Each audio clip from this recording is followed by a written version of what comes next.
show the subtraction of the s. Yeah, right, Mm. exactly. Okay. Where in a formal proof, everything. Yeah. Step you by say step by this, step. This is, yeah, exactly. Okay.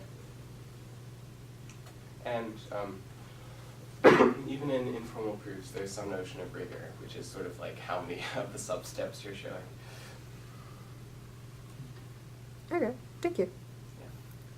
Yeah. Yes. In real math, you don't always know the theorem you're trying to prove beforehand. So how do you, like mathematicians, go around feeling around possible theorems that you could prove? In my opinion, it's mostly just guessing until you hit on a good idea.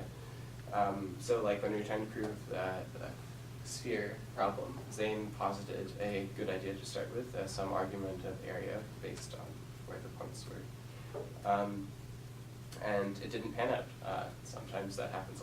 Most times that happens, I think. And then you move on to different ideas and perhaps return to old ideas and try stuff out.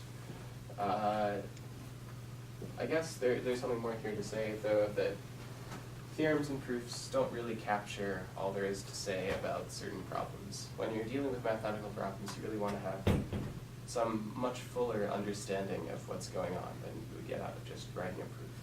A proof is really like knowledge as opposed to understanding. And when you're a mathematician, you want to understand the problem so you can write proofs. In fact, in order to write proofs, you usually have to have some deeper understanding of the problem and how the interplays between the structures of the problem. Can you think of any notable proof that was proven before an applicable problem was found? Does it ever go in reverse like that? Well, all sorts of math, like in physics. It seems a little problematic because whenever you have a proof, you're dealing with some problem, so there must have been something to solve. Well, I guess but you can, certainly like mathematical structures have appeared before they've had practical use. So, I mean, the common one is the example of I.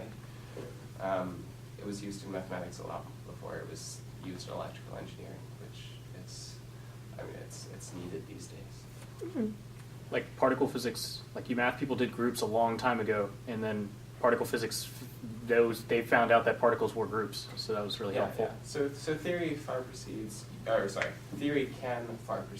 practical usage. But I would say anytime we come up with something, we are trying to solve a problem, though probably it's not going to be the most useful problem that solves. Or maybe I shouldn't say probably. It could not be the most useful problem that solves. Okay. Any other questions? Thank you. Thank you.